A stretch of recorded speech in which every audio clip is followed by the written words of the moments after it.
Hey, good day, good day, good day. It's another episode of Drew's Book Reviews. I am here with my buddy Epic Tales. We're going to have a discussion about fantasy and the different types of fantasy. So, if you want to check this out, stay tuned. That is coming right up here on Drew's Book Reviews.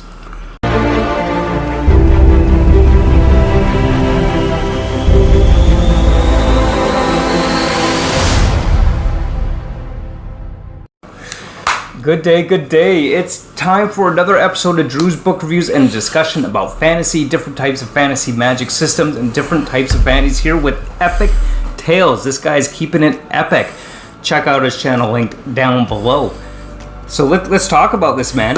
You know what's actually very interesting about this video is that we're just having such a natural, organic conversation about it, and midway through, Drew is like, guys, like we should Epic, we should actually talk about this on video and make a video about it. And I was like, yeah. And I had some questions about like how he would explain the difference between high fantasy and epic fantasy. So like what I know you explained what high fantasy, it's more about like the world. How would you characterize epic fantasy? What makes fantasy epic? So, as Epic Tales, I want to know. Totally. When I kind of take a look at epic fantasy, what I imagine is like these large-scale stories, that not like this short-form stories.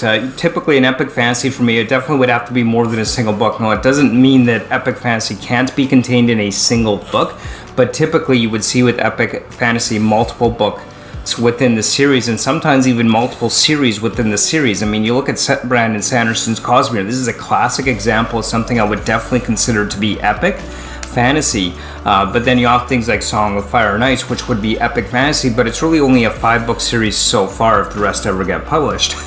But stuff like that, like it's Song of Fire and Ice isn't obviously nearly in grand in scope as the Cosmere is with Sanderson, but I would definitely still consider that epic fantasy because there really is a pretty big story behind that story. Song of Fire and Ice I wouldn't consider high fantasy so much, simply because it is more based around kind of that medieval European cultural dynamic, so it's very, very strongly based on that. So it wouldn't necessarily be high fantasy because it's very much modeled after our world. Unlike the Cosmere, which is a completely different planets and a completely different universe, which makes it a very, very different in scope for sure. What about yourself? Like, how do you see the difference between epic versus high fantasy, or are they one and the same?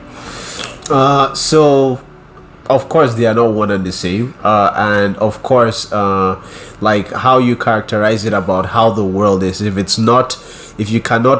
the world doesn't feel familiar to you, if it feels alien to you in a fantastical way, then it's high fantasy. But epic fantasy, like my definition of it is a bit different. Well, not that yours is wrong, but like the way I've thought about it previously is a bit different. So epic fantasy for me, it's about and it doesn't necessarily discount what you say, but it's a feeling I get when I read a book, and if it feels like it has weight to it.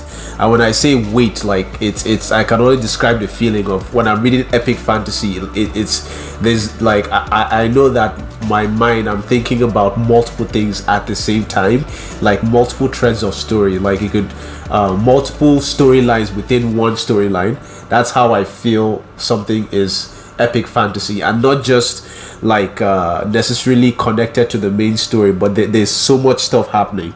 Like Malazan, for instance, subs and subplots. Subs and subplots. But you see, a book like Malazan, I'll categorize as epic fantasy and also high fantasy as well, but because it's not on Earth.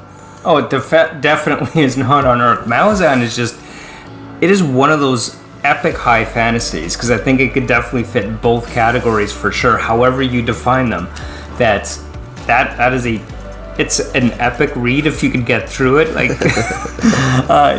definitely, and it's definitely one of those bigger volumes and tomes with such a deep, rich history behind the world of Malazan that is just literally epic in scope. Epic kind of like the word epoch. Is grand and massive and large over a long period of time. So I guess that's another way we can maybe define epic fantasy as something that doesn't take Spans place in over, a like- very short period of time, but is a world with rich lore and history. Even if the story itself takes place over a short period of time, the world in which it takes place is well defined with a vast scope Lore. and history behind it and lore. Yeah. Which I think can definitely fit that category of, epic fantasy.